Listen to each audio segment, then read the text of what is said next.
How many firearms do you think are in the U.S. right now? Just take a guess. The number that I don't know that, but we've heard 300 million.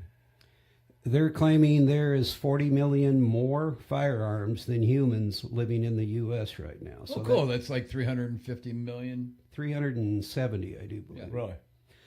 Out of those firearms, how many are untraceable? Wow. That's a big number. I would imagine half. Yeah.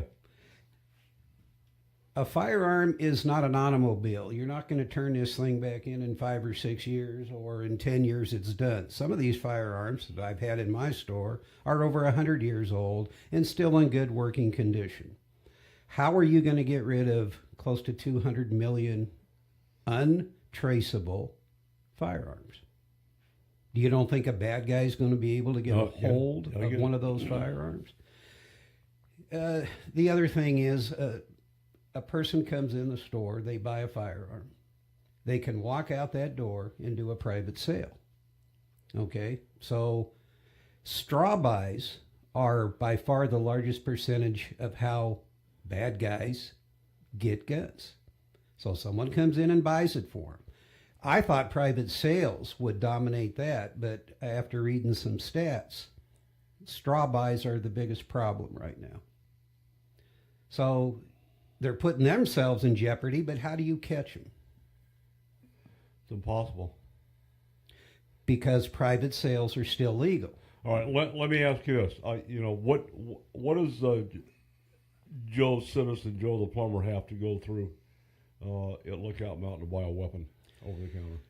The FFL. Well, yeah, when they choose a firearm, and they're going to purchase it, they have to do what's called a 4473 form.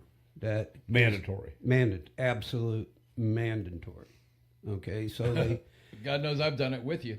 Yes. Once the form's filled out, you can either go online or you make a phone call to ATF.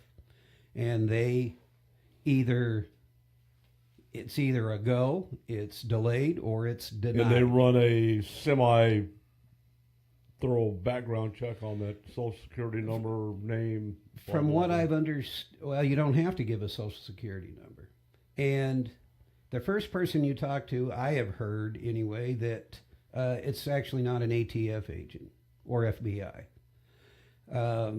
If it goes to what they call further review, then you are talking to an FBI agent. Trust me, they have your Social Security number at that point. I believe I am on file. Yes. So Trust me. Then they do a more thorough, Special K.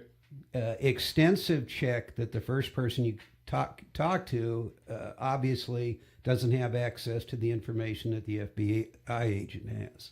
So if they delay it, the ATF has 3 working days to make a decision on it, not including the day you came in and purchased it or the day you pick it up.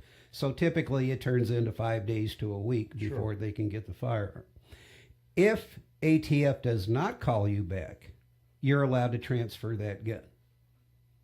And if they call back within that time frame, they're either going to approve it or they're going to deny it.